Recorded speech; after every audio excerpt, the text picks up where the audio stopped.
Olá, pessoal. Boa tarde a todos e todas. Sejam muito bem-vindos. Hoje é dia 6 de junho de 2025 e estamos começando a primeira reunião semanal da programação da operação desse mês de junho.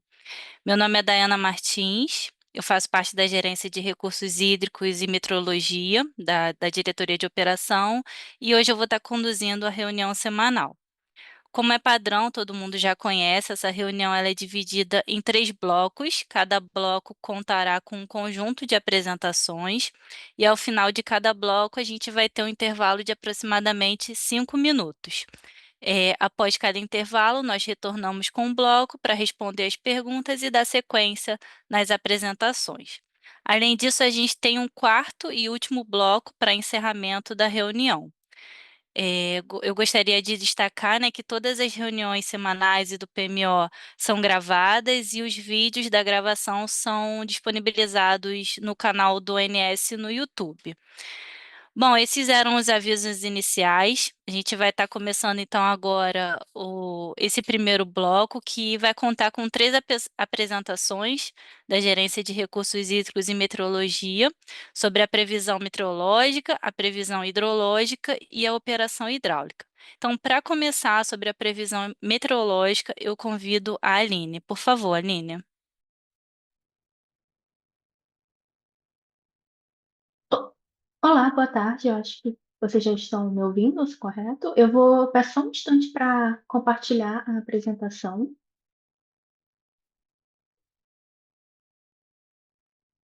Prontinho. Então, boa tarde aos presentes. Dando início, primeiro, comentando sobre a evolução das condições de tempo nessa semana operativa, do dia 31 ao dia 6. Teve ocorrência de duas passagens de frentes frias, atuando especialmente no litoral da região sul e sudeste, e áreas de estabilidade atuando ali na região do Rio, na região sul, especialmente ali na divisa do Rio Grande do Sul com Santa Catarina e oeste do Paraná.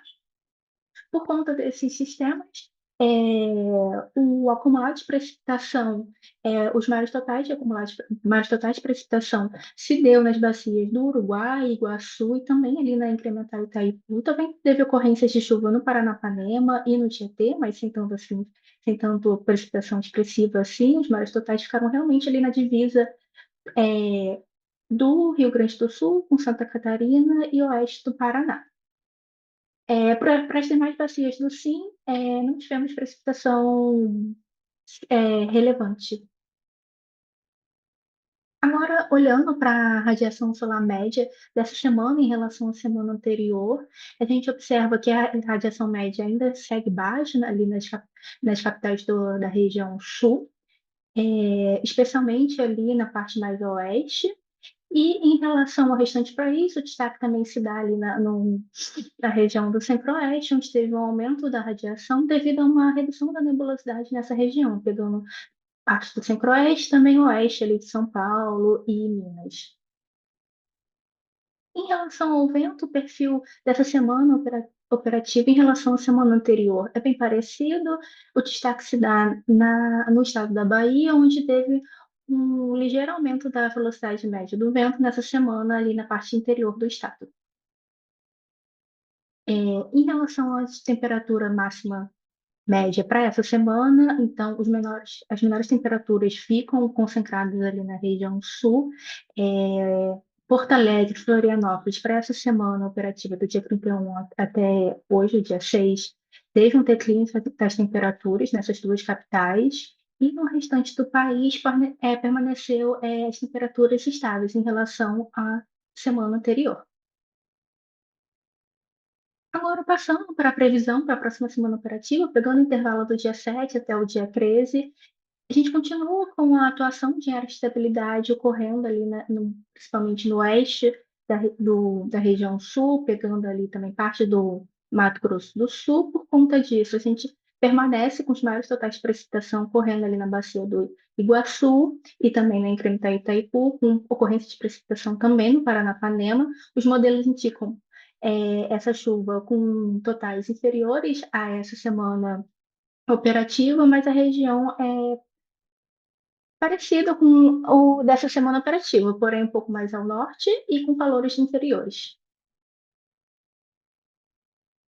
Agora passando para temperatura, radiação e vento, começando primeiro com a temperatura, as temperaturas vão se manter baixas na região sul, Porto Alegre e Florianópolis vão permanecer com as temperaturas estáveis, então com essas temperaturas mais baixas que já vêm ocorrendo, e Curitiba, Mato Grosso do Sul, São Paulo e Rio de Janeiro estarão em declínio. As temperaturas para a próxima semana estarão menores do que essa semana operativa. Isso dá devido ao avanço de uma massa de ar frio, que vai é, ocasionar um declínio da temperatura, principalmente aí no início da semana, nessa região que está marcada de azul. Em relação ao solar, a solar permanece estável próxima semana, então bem parecido com o comportamento dessa semana. Em relação à eólica, para a próxima semana, do dia 7 ao dia 13, vai estar em declínio, na média vai estar em declínio, mas o destaque que se dá é que esse declínio vai ocorrer especialmente aí no início da semana e para o meado, final da semana, a eólica volta a se elevar. Era o que eu tinha para apresentar. Eu fico à disposição para quaisquer dúvidas. Eu devolvo a palavra para a Dayana. Muito obrigada. Obrigada, Aline, pela apresentação. Dando sequência agora à apresentação sobre a previsão hidrológica, eu convido a Maria. Por favor, Maria. Obrigada, Dai. Boa tarde a todos. Eu vou iniciar aqui o compartilhamento. Bom, acredito que vocês já estão vendo, então eu vou apresentar aqui os destaques da previsão hidrológica da primeira revisão que tivemos do PMO de junho. Então, começando com a previsão hidrológica para o subsistema Sudeste, a gente tem aqui uma previsão de ENA que ao longo do mês tem uma leve recessão, né, basicamente mantendo o mesmo patamar até o final do mês, com previsão mensal de 78% da média, seria o 18º percentil. Olhando no nível das bacias, né, as bacias dos rios Grande e Paranaíba têm um comportamento similar ao subsistema como um todo, né, basicamente de lado ainda prevista ao longo do mês, né, com a previsão mensal para o Grande de 58% da média e para o Paranaíba de 68% da média. A bacia do Paraná tem uma pequena elevação, principalmente na próxima semana, mas nada muito significativo, 72% da média. Só a bacia do Paraná com uma elevação de ENA, um comportamento um pouco mais favorável, principalmente na próxima semana, depois uma estabilização, né? Mas no patamar mais alto, atualmente 44% que verificamos, mas em termos da média prevista para o mês, 70%. Para a região sul, a previsão é de ascensão das vazões, né, as da ENA, ao longo do mês, né, com a elevação mais expressiva ao longo dessa, né, da próxima semana. A previsão mensal, a perspectiva é 108% da média, que seria o 67º percentil. Para as bacias da região, a, a bacia do Rio Iguaçu tem um comportamento bem mais parecido com o comportamento da região como um todo, com uma ascensão mais expressiva das vazões até a próxima semana, depois uma recessão, né, com o 70º percentil esperado, 122% da média. Para a região do Uruguai, a gente também tem uma elevação, né, mais expressiva no final do mês, assim como na bacia do Jacuí também, né, uma elevação mais expressiva lá para o final, na metade do mês, né, em torno do dia 20. Para a bacia do Uruguai, a previsão é de 85% da média e para o Jacuí, 126% da média. Para a região Nordeste, a gente está numa situação atualmente, né, 48% da média, a perspectiva de previsão mensal é 35% da média e é uma contínua, uma recessão continuada e uma estabilização da ENA até o final do mês. Para a região Norte também, recessão contínua aí na ENA, configurando 59% da MLT, o quinto percentil. Aqui um destaque para a bacia do Tocantins, na região norte, comportamento similar ao da bacia como um todo, né, a previsão mensal de 58% da média, sendo o sexto percentil. Aqui a gente traz a apresentação, a representação espacial, né, de qual o percentual das bacias vai estar ali em diferentes faixas de posicionamento em relação à média. A maioria das bacias, né, na região central, as bacias da região, algumas bacias da região sul também, né, estão ali abaixo, 80% da média. A gente tem de mais favorável aqui, principalmente na bacia do norte, né, na região norte, a bacia do Madeira, e entre 80% e 120% da média, né, algumas bacias, Paranapanema, como destaque, né, ali no norte a gente tem também a bacia do Parnaíba, no nordeste, desculpa. E passando para o acompanhamento da evolução da ENA, né, nas previsões, a gente tem aqui o acompanhamento dos últimos 12 meses e o mês previsto atual, mês de junho, as regiões sudeste e norte, né, com essa tendência aqui de recessão, né, de uma redução da ENA prevista. Região nordeste, uma redução leve de lado, né, só a região sul com essa tendência de elevação, né, na previsão ao longo do mês. Se a gente comparar com uma revisão, né, com o PMO, a revisão atual, a gente tem as regiões ali, sudeste e norte, nesse patamar, né, de previsão muito parecida em relação ao que saiu do PMO. Para a região sudeste, a gente prevê 75%, né? Agora revisamos para 78%. Para a região norte, 57% de previsão no PMO e 59% em termos de MLT agora na revisão, né? Para a bacia para a região nordeste, a gente teve uma previsão de 29% da ANA de MLT lá no PMO e revisitamos para um pouco mais favorável, 35%. E a região sul teve esse destaque, né? Já estava na previsão dos melhores subsistemas, 86% em relação aos demais, mas a previsão agora revista na revisão 1 é de 108%. Bom, concluo a apresentação, daí devolvo a palavra. Obrigada. Muito obrigada, Maria. Parar de... São, que se refere aos destaques da operação hidráulica. Eu mesma farei essa apresentação. Eu peço só um minuto para eu poder compartilhar a minha tela. Só um minuto. Eu acredito que vocês já estejam vendo no modo de tela cheia, então, começando aqui com os destaques da operação hidráulica. A gente inicia falando sobre a agenda de reuniões das salas de crise e de acompanhamento, coordenadas pela Agência Nacional de Águas e Saneamento Básico e com a participação do ONS. Então, a próxima sala da Bacia do Rio Paranapanema está prevista para acontecer no dia 18 de junho, a sala do Paraná no dia 26 de junho, a do São Francisco no dia 1º de julho, a do Tocantins no dia 15 de julho, a do Sul, da região Sul, no dia 12 de junho e a da região Norte no dia 24 de junho. Essa semana, na terça-feira, a gente teve a sala de acompanhamento do Sistema Hídrico do Rio São Francisco, e, portanto, a gente traz aqui os destaques dessa apresentação feita no âmbito dessa sala.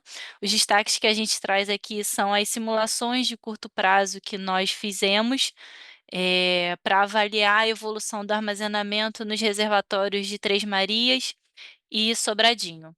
É, Aqui são, de parte textual, a gente coloca as premissas consideradas na simulação, então a gente considera sempre o atendimento das defluências mínimas estabelecidas na resolução da ANA, número 2081 de 2017, resolução que estabelece as regras operativas para as usinas do São Francisco, e a política de defluências considera, né, a preservação dos recursos armazenados e atendimento das demandas de usos múltiplos e as condições necessárias, as condições energéticas do Sistema Interligado Nacional.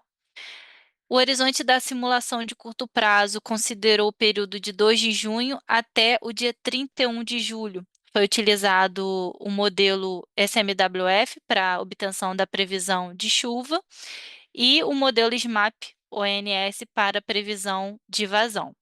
Aqui à esquerda a gente tem dois quadrinhos que apresentam a política de defluências consideradas nessas simulações. Então, primeiramente, para o reservatório de Três Marias, no mês de junho, a gente considera uma defluência média de 300, e para o mês de julho, um pouco mais alta, no valor de 400 metros cúbicos por segundo. Já para Sobradinho e Xingó, No mês de junho, a gente considera uma política de Sobradinho de 1.300 e de Xingó de 1.130 de defluência, e para julho uma redução dessa política para o patamar de 800 metros cúbicos por segundo em ambos reservatórios. Aqui à direita a gente tem os gráficos de evolução dos armazenamentos. Na linha azul são os dados observados de volume útil e na linha vermelha os dados previstos. Então, com base na nossa simulação, começando por reservatório de Três Marias, a gente parte de uma condição de 82,8% de armazenamento e seguimos no final desse mês de junho e no final do mês de julho com uma leve recessão do armazenamento, alcançando 79,8% ao final de junho e 74,3% ao final de julho. Esses armazenamentos resultam ainda na permanência na faixa operativa normal para a usina de Três Marias, portanto, sem limitação de defluência máxima. Já para a usina de Sobradinho, a gente continua observando a tendência esperada para a época do depressionamento do reservatório. Então, pela simulação, a gente parte de 67,2 no início de junho, atinge 59,7 no final desse mês, e no final de julho a gente atinge 56,8%, né, um armazenamento previsto.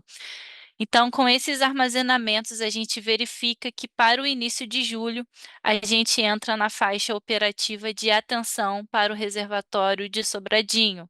E por conta disso, se configurando isso, né, no mês de julho, haverá a adoção da limitação de defluência máxima que provém das curvas de segurança elaborada pelo ONS. Bom, um outro ponto de destaque que a gente gostaria de trazer aqui na reunião é sobre a temporada de praias de 2025 no Rio Tocantins. Então, o destaque é uma atualização das informações que nós prestamos na semana passada no âmbito da reunião do PMO de junho de 2025. Como em atendimento à resolução da ANA para a Bacia do Rio Tocantins, o ONS emitiu a carta de número 0681 de 2025, estabelecendo a defluência média diária para a Serra da Mesa durante a temporada de praias. Em resposta a essa carta, foi emitido um ofício da ANA, de número 27. Esse ofício foi do dia 2 de junho de 2025, em resposta à carta do ONS, destacando a questão da manutenção de vazões constantes na usina de Serra da Mesa durante a temporada de praias. Por conta disso, nós realizamos alguns ajustes nos FSARHs inicialmente declarados pelo ONS. E aqui a gente traz os ajustes que foram feitos. Então, foram cancelados os seguintes FSARHs, referência às usinas de Serra da Mesa, o FSARH 8070 e 8075, os FSARHs de Canabrava, 8076 e 8077, e os FSARHs de Peixe Angical, 8078 e 8079.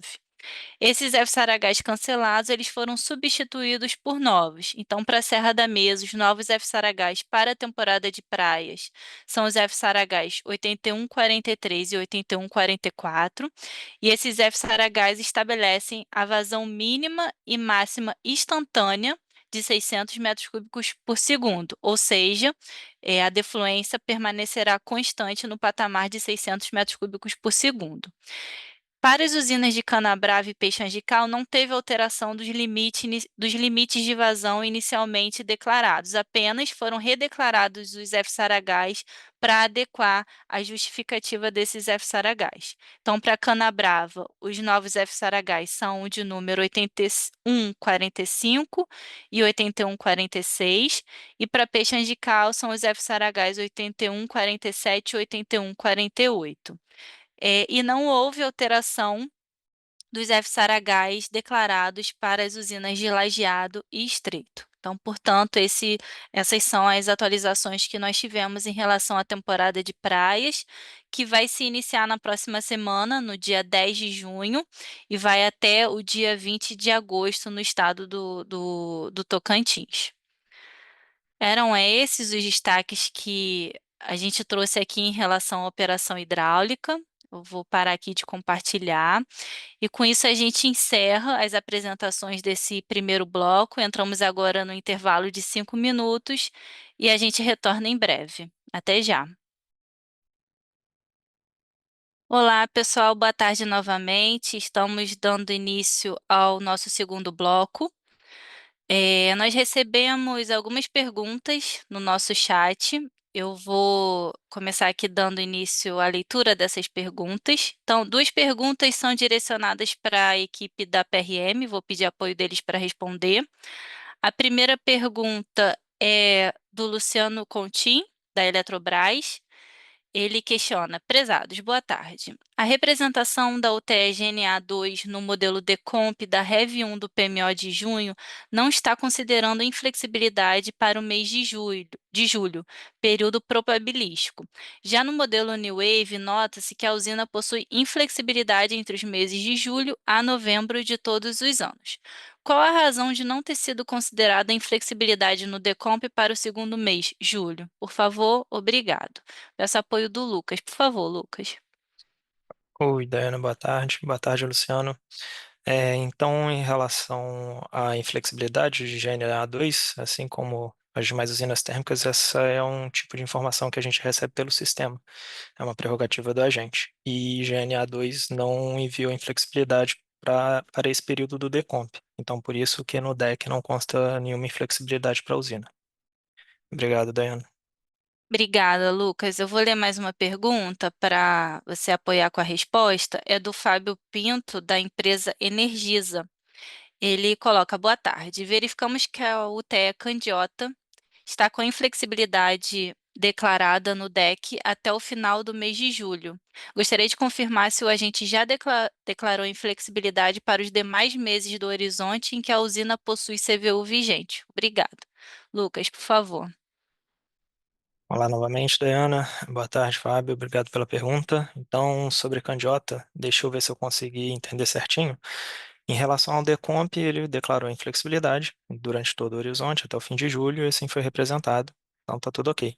Quando você diz aos demais meses, eu estou entendendo que é um período pós-julho, tá? E aí seria já entrando no horizonte do Decomp, do ponto de vista do PMO de junho. Então, essas informações eles só vão conseguir atualizar no próximo PMO. Então, nesse momento, a gente só consegue atualizar as informações até o fim de julho, que é o que consta do horizonte do Decomp. Obrigado, Muito, Dayana.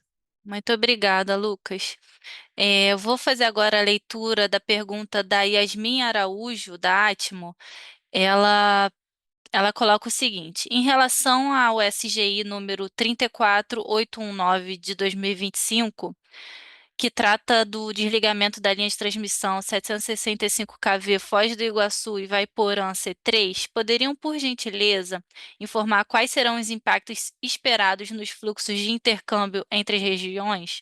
Como será, e aí uma nova pergunta: como será realizada a modelagem desses intercâmbios durante o período de desligamento? Yasmin, essa pergunta ela vai ser respondida pela Vitória quando ela estiver fazendo a apresentação sobre as intervenções. Tá? Então, eu peço que aguarde que nesse bloco mesmo será a segunda apresentação da Vitória e na apresentação dela vai ter um slide respondendo as suas dúvidas, tá bom? Então, pessoal, dando início a esse segundo bloco, a gente vai ter uma apresentação pela Gerência de Previsão de Carga, sobre a previsão de carga para o PMO revisão semanal, e também a apresentação da Gerência de Intervenções sobre os limites elétricos e principais intervenções elétricas. Então, para a primeira apresentação, eu convido o Carlos, que falará sobre a previsão de carga referente à revisão 1 do PMO de junho. Por favor, Carlos. Boa tarde, Dayana. Boa tarde a todos. Vou compartilhar aqui a tela só um minuto.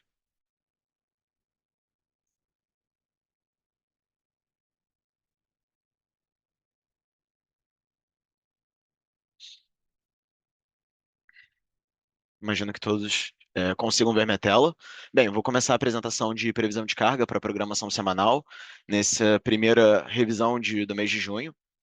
Então, como de costume, vou começar falando sobre as premissas meteorológicas, mas já adiantando é, essa primeira semana em relação à questão de previsão de carga como um todo. Nós tivemos uma ótima semana de previsão, então desvios mais baixos, muito por conta dessa questão de uma estabilidade em relação à questão da temperatura, e também, de fato, porque nós conseguimos é, fazer muito bem, né, essa previsão para essa semana. E eu vou contar um pouco também, primeiro falando desses destaques meteorológicos, começando pelo Sudeste e Centro-Oeste. Então, nessa semana atual, nós tivemos temperaturas estáveis em relação à semana anterior, lembrando que essas máximas giraram em torno, né, entre 24 e 28 graus. Para a próxima semana, nós temos temperaturas em declínio tanto no Rio de Janeiro quanto em São Paulo e totais de precipitação mais elevados em São Paulo. Já no subsistema sul, na semana atual, né, nas regiões que compõem o subsistema sul, nós temos tido temperaturas estáveis em relação à semana anterior, com médias máximas em torno de 19 a 21 graus. Para a próxima semana, temperaturas em declínio em Curitiba e outras capitais com estabilidades e menos precipitação no Rio Grande do Sul como um todo. Já no norte e nordeste, nessa semana, temperaturas em níveis próximos a 30 graus nas duas regiões, como um todo, como a gente tem visto nas últimas semanas. Para a próxima semana, manutenção de temperatura e precipitação de maneira geral. Então, agora voltando para o primeiro quadro, que fala sobre o acompanhamento da carga. Como eu falei no início, né, uma boa semana de previsão. A gente pode ver que nós tivemos no sistema interligado um desvio de menos 0,69, então uma previsão bastante acurada em todos os subsistemas. Para a próxima semana, dadas essas premissas meteorológicas, nós fizemos um ajuste, nós fizemos uma atualização, né, no subsistema Sudeste e Centro-Oeste, que acabou impactando todas as semanas. Nos outros subsistemas não teve nenhum tipo de revisão. Então, das semanas 2 às semanas 5, está refletida exclusivamente por conta é, de atualizações no subsistema Sudeste e Centro-Oeste. E aí, com isso, a nossa expectativa de carga para a segunda semana fica em 76.474 e para a primeira semana em 77.062. E aí, no quadro ao lado, quando a gente compara o PMO original versus a revisão do PMO, lembrando que o PMO original foi realizado no final do mês passado, no final de maio. Quando a gente faz um comparativo entre essa revisão e o PMO, nós temos uma variação de menos 1,39%. Vou iniciar agora a análise por subsistemas, começando com o subsistema Sudeste e Centro-Oeste. Como eu havia dito, foi uma ótima semana de previsão e isso está refletido muito é, nessa questão de estabilidade também, em questão de temperaturas em relação à semana anterior. Vale ressaltar que esse é um subsistema em que as regiões possuem uma alta variabilidade, né, de temperatura, então isso mostra que as nossas previsões de fato foram excelentes. E esse desvio de menos 1,38 responde exatamente isso que eu estou falando, né? O valor de expectativa de fechamento ficou em 42.430. Para as semanas 2 a 5, essa atualização, ela, é, nós fizemos uma atualização da carga dada essa questão da premissa meteorológica, então temperaturas mais baixas tanto no Rio de Janeiro quanto em São Paulo, e isso também influencia a carga, né, nas próximas semanas, e nós fizemos esse ajuste muito por conta de uma questão sazonal, né? Lembrando que a terceira semana é uma semana em que ocorre feriado e por isso carga um pouco abaixo da semana 2, por exemplo. Então, fazendo um comparativo, revisão do PMO versus PMO original, nós temos uma variação de menos 2,53%. E passando agora para o subsistema sul.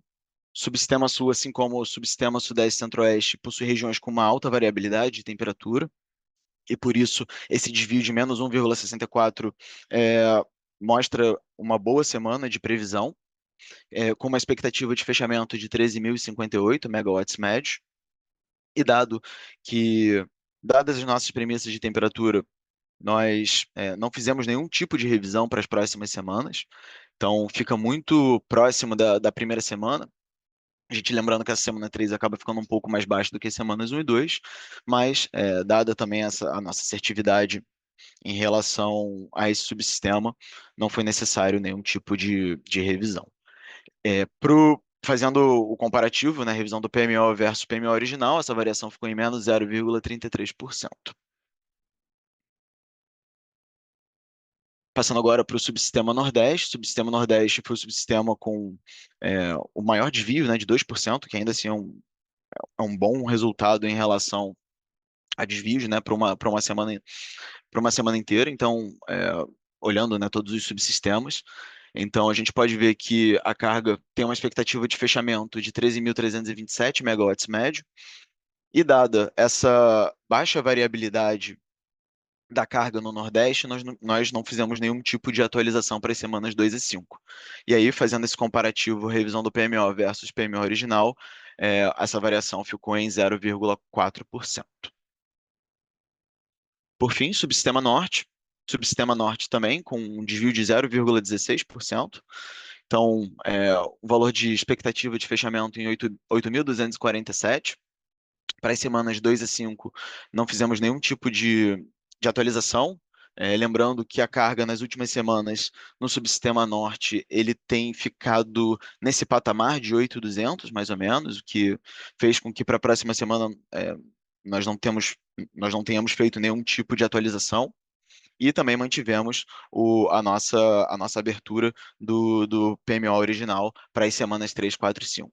E aí, quando a gente olha a variação de 0,04%. Bem, era isso que eu tinha para apresentar. Obrigado a todos, fico à disposição para eventuais perguntas e volto a palavra para você, Dayana. Obrigada, Carlos, pela apresentação. A próxima apresentação vai ser sobre os limites elétricos e as principais intervenções elétricas e será feita pela Vitória. Por favor, Vitória. Boa tarde, Dayana. Peço licença aqui para compartilhar a minha apresentação.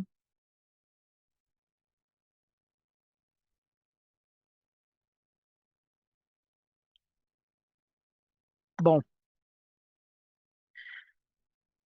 então iniciando. Me desculpa, pessoal. Compartilhei. Ele foi para outra tela.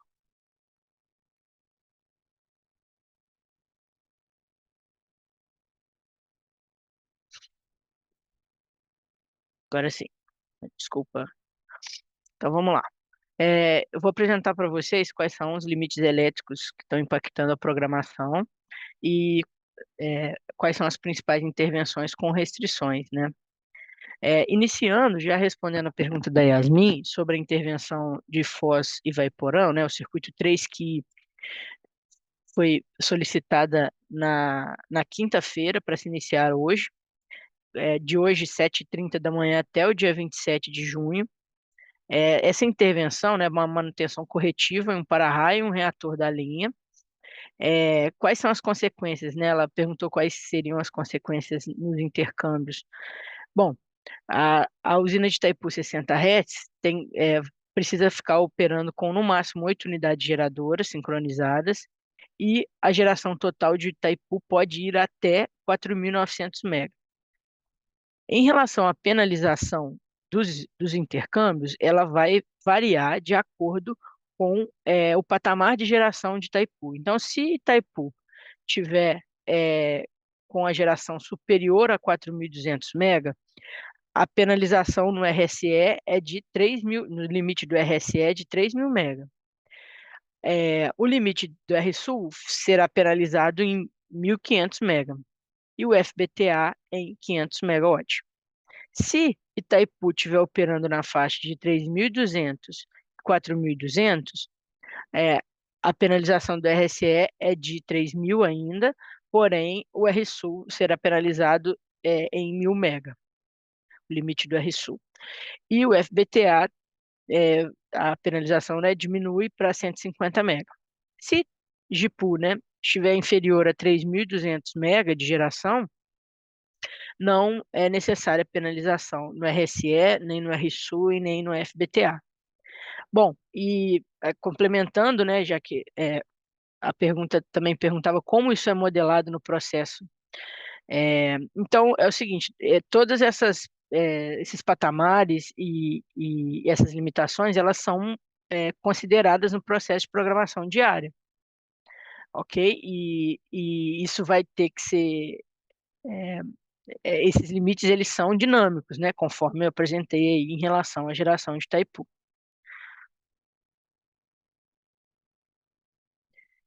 Vou seguir então apresentando as intervenções com impacto energético. A gente tem o desligamento que está ocorrendo desde ontem, de dia 5, da linha coletora Porto Velho, circuito 2. Esse desligamento vai até segunda-feira, 9/6, e ele está sendo realizado para realizar a etapa de implantação da nova subestação de Caladinho 2.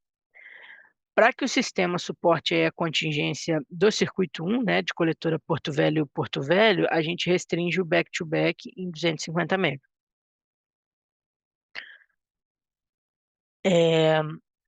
Uma intervenção aí na área Goiás-Brasília, que se iniciou hoje e vai até o dia 11 de junho, é do disjuntor 912 da subestação de Serra da Mesa 500 kV, para substituição dos TCs, né, associados a esse disjuntor. E aí, durante essa intervenção, para que o SIM suporte contingências ali nos 500 kV, é necessário limitar o FNES em 6.700 e o RSECO em 10.500 MB. Okay? Aí, passando agora para a interligação Sudeste-Nordeste, nós temos aí programados para o sábado e para o domingo, 7 e 8 de junho, os testes do CEP Norte, Nordeste, Sudeste, referentes à lógica 3 desse CEP, né? Então, teste para expansão da lógica 3 do CEP de Xingu. Durante essa programação, o FNES ficará limitado, né, até 5.900 MB e o FNS pode ir até 2.300 MB. Na interligação Sudeste-Nordeste, temos aí a barra de Sobral, barra Sobral 3, né, a barra B2, que está programada para 5 horas da manhã de sábado até às 7 horas da manhã do dia 9, segunda-feira. É uma intervenção para integração do novo reator de barra de 500 kV, a proteção diferencial de barras. E aí, durante essa intervenção, né, para que o SIM suporte contingências dinamicamente contingências, é necessário que o fluxo Nordeste-Norte, né, ou Norte-Nordeste, o FNEM e o FNNE, não ultrapasse os 4.700 MB. Então, é uma limitação tanto do fluxo do Nordeste para o Norte, quanto para o Norte para o Nordeste. Seguindo ainda na interligação Sudeste-Nordeste, temos uma barra A de 500 kV da subestação de Janaúba 3, que está programada para o fim de semana, das 5 às 16 horas dos dias 7 e 8, para montagem de chave seccionadora. É uma atividade associada à obra para a entrada dos circuitos 1 e 2 de Janaúba 3 e Janaúba 6, tinha 500 kV. E aí, durante essa intervenção, o FNS pode ir até 2.800 MB, o FNES 6.300 e o RSECO 9.800 MB.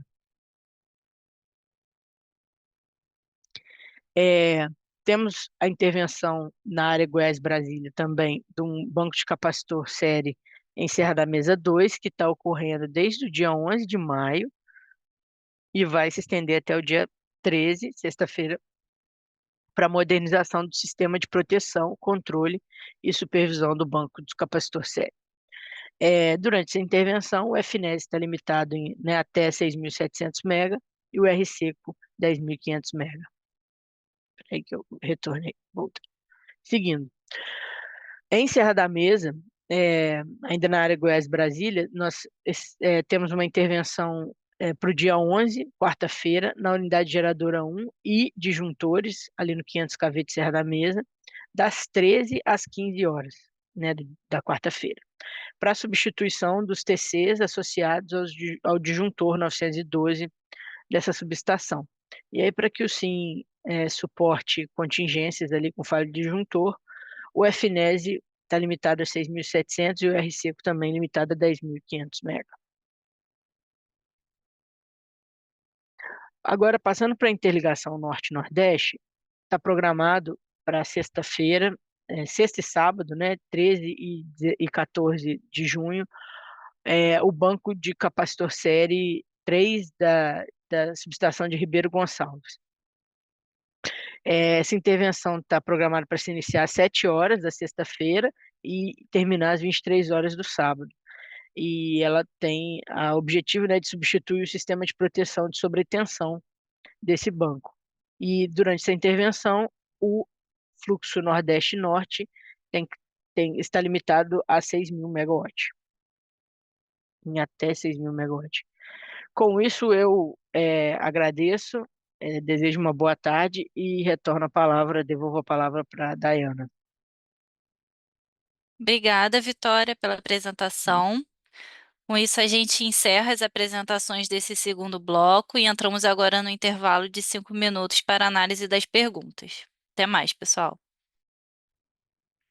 Olá, pessoal, boa tarde a todos novamente. Estamos retornando ao nosso terceiro bloco.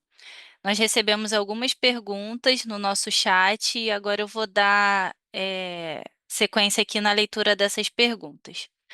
Primeira pergunta do Álvaro França, da Electron Energy. Ele coloca o seguinte: prezados, boa tarde. A UTE GNA2 já finalizou seu teste de performance e consta com declaração de disponibilidade nos decks dos modelos Decomp e Decem. Contudo, seus dados não aparecem no relatório IPDO e foi informado pelo ONS, através do canal de relacionamento com os agentes, que ela só será incluída no IPDO após a emissão do DAPR, que ainda está pendente. Gostaria de saber como é possível uma OTE estar sendo exibida em caráter oficial nos decks sem a emissão do DAPR e qual o racional por trás de manter a exibição em fontes oficiais, mas não em fontes preliminares como o IPDO. E ele agradece dizendo obrigado. E aí, para responder, eu peço apoio do Eros. Boa tarde a todos e todas. Obrigado, Dayana. Álvaro, agradeço a pergunta.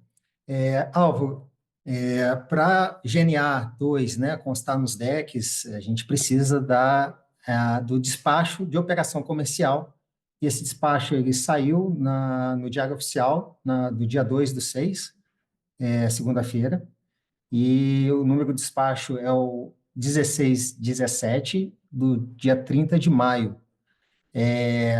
Então, com o despacho de operação comercial, o pré-requisito para ter o despacho é a emissão do DAPR, mesmo que seja um DAPR provisório.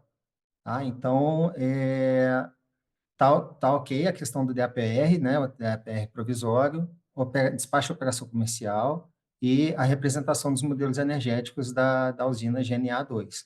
Com relação ao IPDO, eu vou te pedir novamente para abrir um chamado na central de atendimento, para que a área responsável pelo IPDO possa, né, manifestar e fazer a adequação necessária. Ok? Obrigado. Eu vou a palavra, Dayana. Muito obrigada, Eros. Ainda sobre o tema da GNA2, a gente recebeu a pergunta do George Gavioli, da empresa Shell Energy.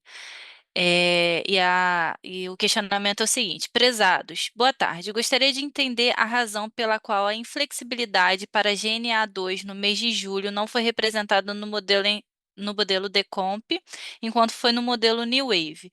Isso ocorreu porque o agente informou que a inflexibilidade é igual a 0 MW ou porque o agente não enviou nenhuma informação ao ONS para o processo do Decomp até o momento? Muito obrigado. Para responder essa pergunta, eu peço apoio do Lucas. Boa tarde novamente, Dayana. Boa tarde, Jorge. Obrigado pela pergunta. Em relação então à GNA, né, complementando, a gente recebeu sim, tá, a informação, não só de GNA, como de todos os agentes, né, a gente recebe isso pelo sistema, eles precisam enviar, só que essa informação foi enviada em branco, né, então veio nula, sem nada informado para constar como inflexibilidade. Obrigado, Dayana. Obrigada, Lucas. Agora a pergunta da Yasmin Araújo, da empresa Atmo. Ela coloca: em relação ao SGI número 34637 de 2025, que trata do desligamento da linha de transmissão 765 kV Itaberá e Vaiporã, poderiam, por gentileza, fornecer mais informações a respeito? Há previsão de impacto nos limites de intercâmbio durante o período de desligamento? Para responder essa pergunta, eu peço apoio da Vitória. Bom, primeiro agradeço as perguntas e, bom, é sobre a intervenção citada, ela ainda está na fase de estudo pelos analistas e provavelmente implicará, sim, em penalização dos intercâmbios, mas a gente ainda não tem esse número fechado. Em breve, em tempo, né, esses números serão recomendados lá na intervenção. Obrigada, Vitória. Mais uma pergunta para você responder, a pergunta do João Paulo, da empresa New Wave Energia. Ele coloca: para a intervenção no disjuntor em Serra da Mesa, o conjunto Arinos ficará limitado? Em quanto? Por favor, Vitória. Sim, essa intervenção que ela foi apresentada, né, para se iniciar, que se iniciou hoje, né, do disjuntor de Serra da Mesa, sim, tem limitação para o conjunto fotovoltaico Arinos 2, que é de até 1.000 megawatts. Então, a geração ali fica limitada em 1.000 mega, ok? Em até 1.000 mega, né? Hum. É isso, obrigada aí pela boa tarde, obrigada, Dayana. Obrigada, Vitória. Para finalizar as perguntas respondidas nesse bloco, eu vou falar a pergunta da Catiúcia, da Genial Energy. Ela coloca: a UTE Candiota será enquadrada como GPC a partir de junho, conforme deliberação da reunião de número 305 do CMSE para atendimento à região Sul? Para responder essa pergunta, eu peço apoio do Eros. Obrigado, Dayana. Agradeço, Cátia, essa pergunta. Hoje, nas nossas instruções de operação, Candiota 3 não faz parte do GPC, ela não compõe o GPC. Futuras atualizações, vou te pedir para abrir um chamado na nossa central para que as equipes, né, de planejamento elétrico de curto prazo, né, possam colocar se há alguma atualização, alguma expectativa de atualização desse estudo, mas hoje, nas IOs, não faz parte do GPC. Obrigado, Daiane, devolvo a palavra. Obrigada, Eros. Bom, com isso, a gente vai iniciar então o bloco de apresentações desse terceiro bloco. Nós vamos ter duas apresentações por parte da gerência da programação mensal sobre as intervenções energéticas relevantes e os resultados do PMO. E para finalizar, a gente vai ter a apresentação por parte da gerência da programação diária sobre a política operativa. Então, para começar, eu convido o Lucas para falar sobre as duas apresentações por parte da gerência da programação mensal. Por favor, Lucas. Boa tarde novamente a todos. Imagino que a minha tela já esteja compartilhando. Então, dando sequência aqui ao nosso encontro, e agora a gente vai falar um pouquinho inicialmente sobre as principais intervenções energéticas dessa próxima semana operativa.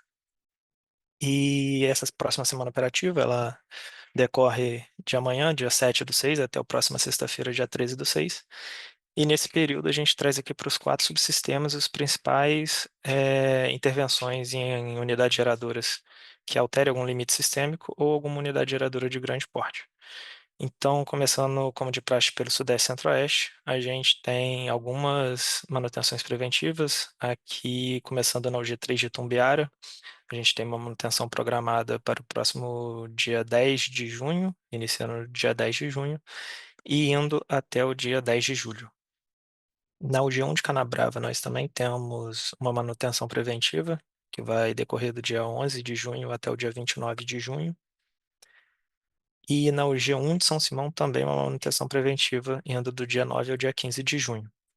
Por fim, na UG2 de Nova Ponte, nós temos uma manutenção corretiva. Essa manutenção está programada para estar ocorrendo do próximo dia 9 de junho até o dia 20 de junho.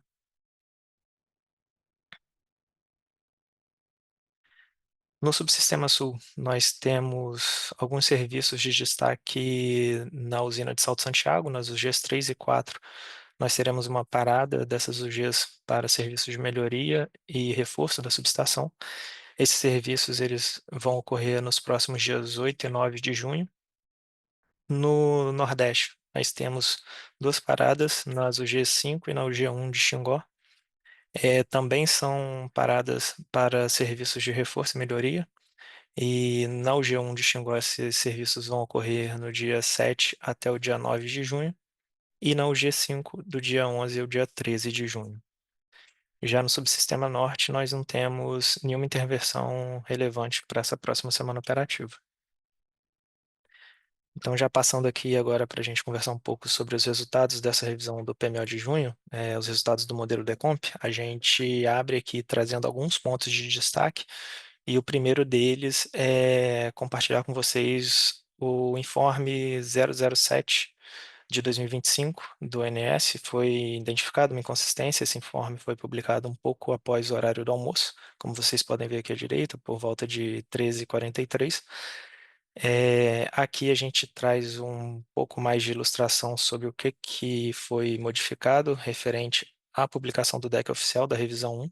Então, aqui à esquerda a gente tem a publicação do deck oficial, e aqui à direita a gente tem o que foi alterado para a publicação do deck corrigido, que gerou então esse informe ONS PMO 007.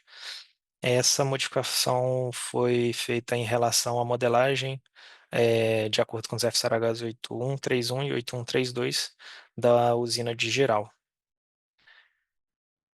Também aqui fica o QR Code e o link de acesso ao informe para maiores detalhes. A gente também destaca aqui algumas atualizações que a gente teve nessa revisão 1.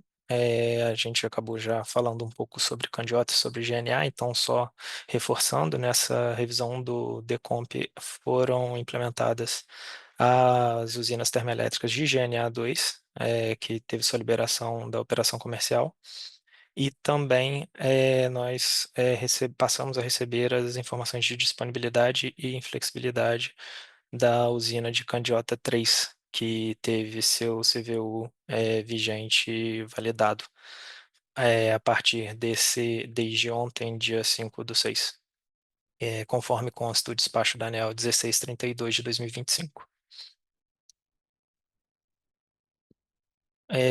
Por último, o destaque aqui para essa revisão do PMO, antes da gente entrar de fato nos resultados, a gente teve também a atualização dos CVUs que são enviados pela CCE, são os CVUs que são enviados no quarto dia útil.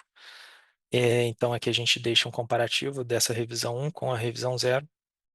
E a revisão 1 é essa linha esverdeada, e o PMO, que é a revisão 0, que foi o caso da semana passada, numa linha cinza.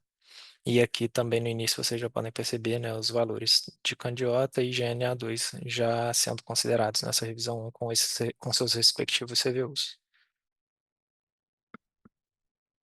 Agora sim, falando um pouco sobre os resultados, a gente teve nessa revisão 1 do PMO de junho todos os subsistemas equalizados entre si em todos os patamares de carga. Então, o CMO médio para todos os subsistemas é o mesmo, de R$ 273,73 por megawatt-hora. E nós tivemos o atingimento de dois limites: o bipolo no patamar de carga pesado e a FNES no patamar de carga médio. De acordo com essa operação, com esse CMO, a gente tem a indicação de despacho termoelétrico na casa de 7.000, quase, né, aproximadamente 7.200 megawatts médios. Esse valor está composto tanto por inflexibilidade, que é a declaração dos agentes, como também por ordem de mérito, que é um resultado do modelo, mas lembrando que esse valor é apenas indicativo, uma vez que diariamente a gerência de programação diária faz a revisão e o despacho termoelétrico. Ainda sobre as térmicas, a gente tem também as usinas AGNL, e aqui a gente traz o resultado do comando antecipado por ordem de mérito para a semana do dia 9 de agosto até o dia 15 de agosto. Assim como nas semanas anteriores, a usina de Santa Cruz segue sendo comandada para operar, também nessa semana operativa do dia 9 ao dia 15 de agosto, por ordem de mérito. Aqui, como vocês podem ver, o benefício dessa usina ficou acima do seu CVU, e isso configura o seu despacho antecipado. Já para Linhares e Porto Sergipe 1, elas continuam com o CVU acima dos valores de benefício GNL para cada patamar de carga. Por isso, elas não se configuram com despacho antecipado. Portanto, né, reconfirmando, a usina de Santa Cruz está despachada para a semana de 9 a 15 de agosto nos 3 patamares de carga, e Linhares e Porto Sergipe 1 não estão. Aqui a gente traz o acompanhamento da energia armazenada dos subsistemas, numa linha um pouquinho mais apagada, um pouquinho mais clara. A gente tem o resultado da revisão anterior, a revisão 0, o PMO de junho, e numa linha um pouquinho mais escura, a gente tem os resultados dessa revisão. O subsistema Sudeste, a gente vê que tem uma operação bem similar à revisão 0, com expectativa de fechar o mês de junho em 66,9%, e uma variação bem pequena aos cenários do segundo mês, com um valor esperado ao fim de julho em 64,9%. O Sul, nós já temos uma operação um pouquinho diferente, o Sul um pouquinho mais sensível, principalmente com a melhora ao fim do mês de junho, que a gente teve na previsão para esse subsistema. Então, a gente já vê ele tendo uma recuperação mais aguda aqui ao final de junho, finalizando o mês de junho em 58,6%. E, como de costume, ele tem uma abertura bem maior nos seus cenários, tendo uma variação de 39% a 96,5% do cenário mais pessimista ao mais otimista, e tendo um valor esperado em torno de 63,2% para o fim de julho. O Nordeste, a gente tem uma operação também bem similar ao que foi semana passada, na revisão 0, apresentando aí um nível ao fim de junho um pouquinho acima do que a gente viu na revisão anterior, finalizando então nessa revisão 1 em 68,9%. Assim como no Sudeste também é uma variação bem pequena para o mês de julho, considerando todos os cenários, tendo um valor esperado de 64,7%. No Norte, a gente segue com uma operação também bem similar à revisão 0, chegando ao fim de junho em 99,5%, e uma variação bem pequena no mês de julho, chegando ao fim do mês de julho com um valor esperado de 99,1%. Por fim, trago aqui uma informação adicional, como foi já divulgado no PMO na semana anterior e também no decorrer dessa semana. O próximo PMO, o PMO de julho de 2025, ele vai ocorrer em formato híbrido, né? Nós teremos as reuniões nos dias 26 e 27 de junho, ocorrendo no auditório do Rio de Janeiro, e também com transmissão ao vivo, como a gente já vem fazendo há alguns meses. E para esse PMO de julho, então, a gente está com o formulário de inscrição aberto. Esse formulário ele se encerra hoje, no dia 6/6. Então, reforço com todos, caso aos interessados, que possam acessar tanto pelo QR Code como pelo link, o formulário para que possa ser feita a sua inscrição para participação, a pré-inscrição para participação presencial no PMO de julho. Com isso, eu encerro as informações aqui da programação mensal. Daiana, devolvo a palavra a você. Obrigada, Lucas. Agora, por fim, a gente vai ter a apresentação da política operativa e eu convido o Eros. Por favor, Eros. Obrigado, Daiana. Boa tarde novamente a todos e todas. Vou compartilhar minha tela. Só um instante, por favor. Acredito que já estejam vendo minha tela. Vou apresentar sobre a política operativa, passar um pouco do histórico do que foi essa semana e as expectativas para a próxima semana operativa.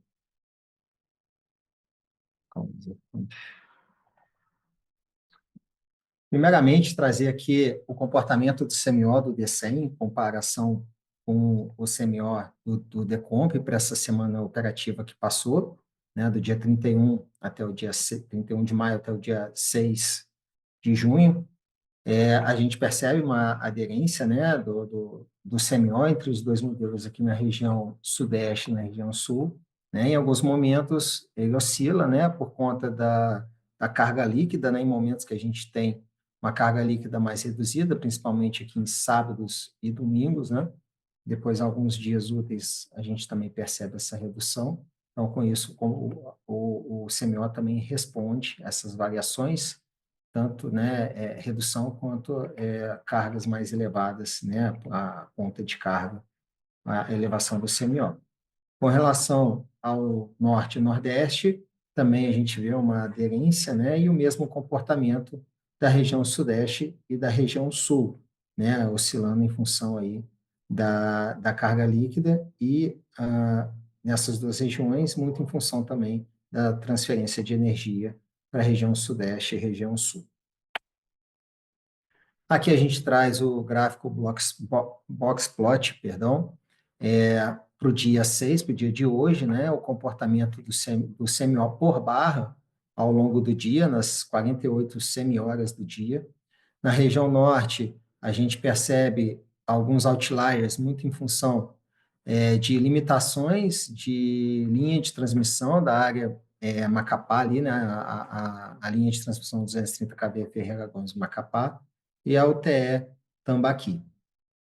Para a região Nordeste, também a gente percebe alguns outliers em função da transferência de energia do Nordeste, né, um submercado que está exportador de energia, e nesses momentos a gente tem, né, a sensibilização desses fluxos, o F Juscelino, fluxo Nordeste-Norte, Nordeste-Sudeste, e também, né, uma inequação para controle da transformação de São João do Piauí. Indo para a região sul, a gente já tem outros fatores, né, mais limitantes que geram aqui os outliers. Primeiramente, aqui a gente percebe outliers em função de atingir o limite do fluxo FBTA e por limitação da OHE fundão devido à intervenção, à SGI. Quando a gente vai para a região sudeste, a gente também tem outliers causados, né, principalmente nas barras ali de fronteira com a região nordeste, com a região sul. Também os mesmos fluxos, acrescentando aqui o fluxo no 440 kV de Araraquara. Aqui a gente tem uma visão da semi-hora 9h30, né, do dia 6 desse mesmo dia. Aqui a gente plota, né, 30% das barras georreferenciadas do SIM, e aqui a gente pode perceber, né, o comportamento do CMO, os momentos em que algumas barras, né, regiões com CMO mais reduzido em relação às demais regiões, né, região sul, região sudeste, e também, né, aqui a região Manaus, a gente consegue perceber o comportamento do CMO da barra de acordo com o mapa de calor. Aqui a gente traz uma comparação também ainda com relação a essa semana operativa que está fechando hoje, né, do despacho hidráulico nos subsistemas, né, comparando o que foi resposta do DECEM e o fechamento da programação no PDP. Na região norte, a gente percebe que o PDP fez uma geração maior do que o DECEM despachou na região norte, e na região nordeste, né, o sentido contrário, né? Muito em função, né, da redução, né, da política operativa de redução, né, de minimização, né, dado a geração eólica favorável na região, né, e a preservação dos recursos ali no Nordeste. Indo para a região Sul, a gente pode perceber que há uma redução da geração hidráulica muito em função do despacho térmico adicional comandado pelo CMSE, em que a gente faz uma política de preservação dos armazenamentos na região sul, né, explorando aí os limites de intercâmbio e preservando esse recurso.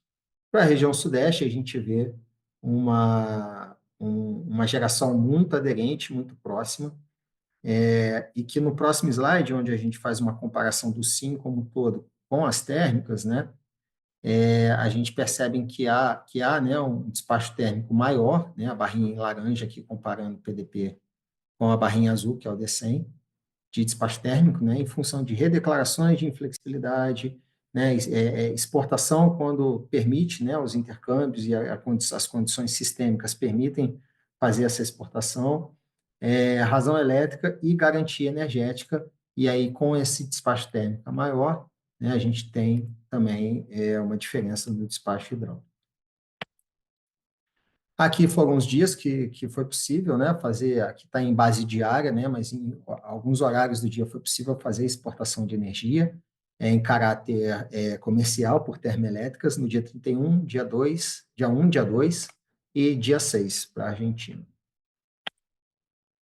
Aqui a gente tem a resposta da demanda, né, que foi aprovada para essa última semana, apenas o dia 6, né, foi o dia que foi acionado, com valor de R$ 300 por megawatt-hora. Nesse dia foi vantajoso, foi necessário o acionamento desse recurso.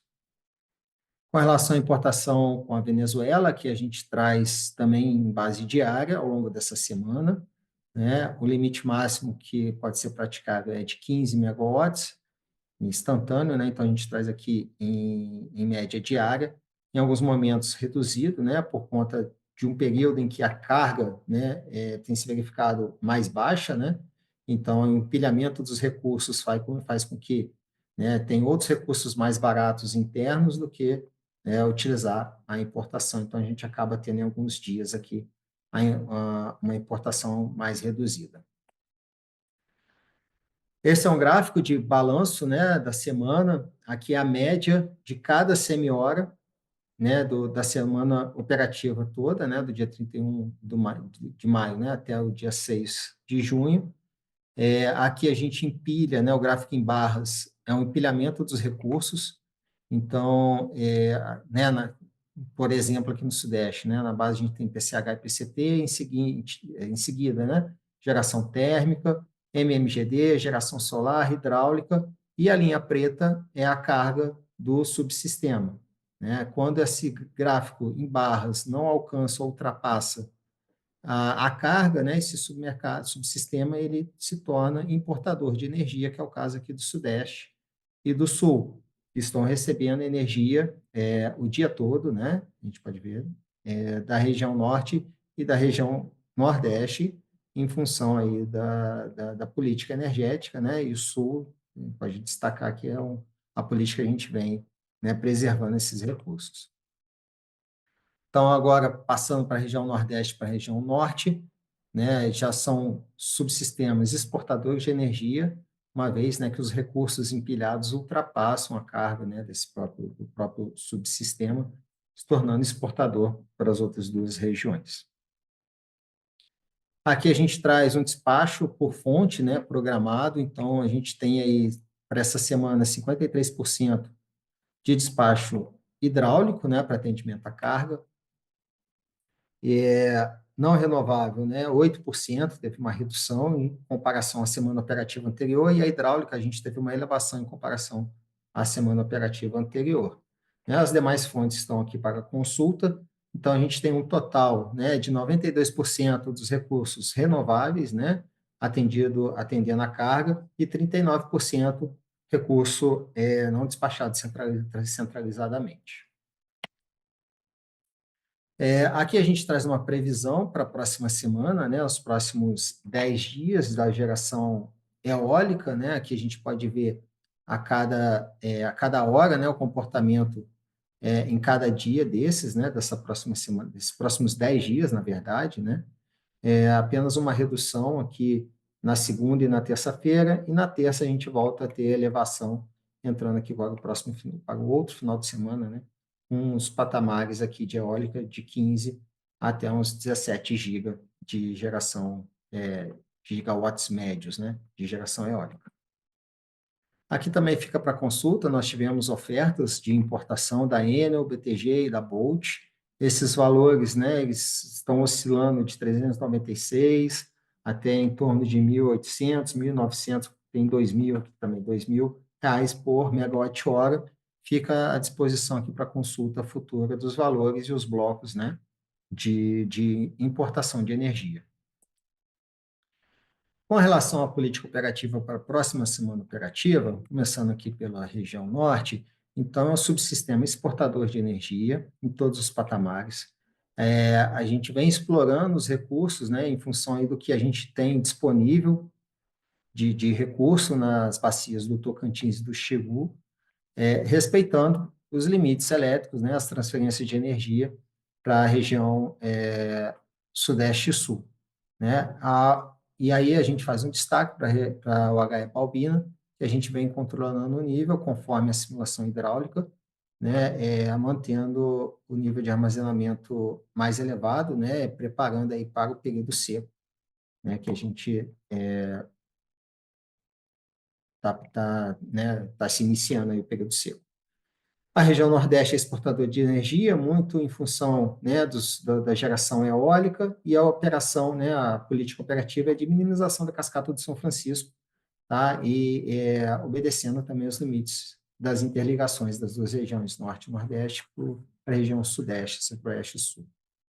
Partindo para a região Sudeste, a gente segue utilizando os recursos do Grande e do Paranaíba para poder fazer o fechamento, né, para fechamento do balanço energético, né, o balanço carga-geração e manutenção dos limites de intercâmbio com a região sul, né? Também como política para essa próxima semana, a gente já inicia hoje, né, hoje no dia 6, a redução do HE Jupiá para valores de 3.300 e Porto Primavera para valores de 3.900, sendo que esse valor de 3.900, a expectativa é de que até o dia 11 esse valor seja atendido, né, seja estabilizado esses valores.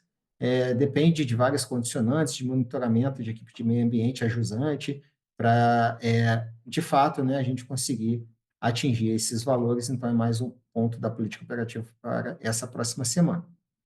Para a região sul, né, a operação hidráulica para o controle da elevação dos níveis, né, de baixa regulação, redução, né, a gente tem uma expectativa da redução do despacho adicional por GE, dadas as últimas chuvas e as previsões, né, da elevação das vazões, e a coordenação, né, da política energética, né, de ponto de vista mais sistêmico, aí, todo o sul, né, e explorando os limites de RSU e FBTA.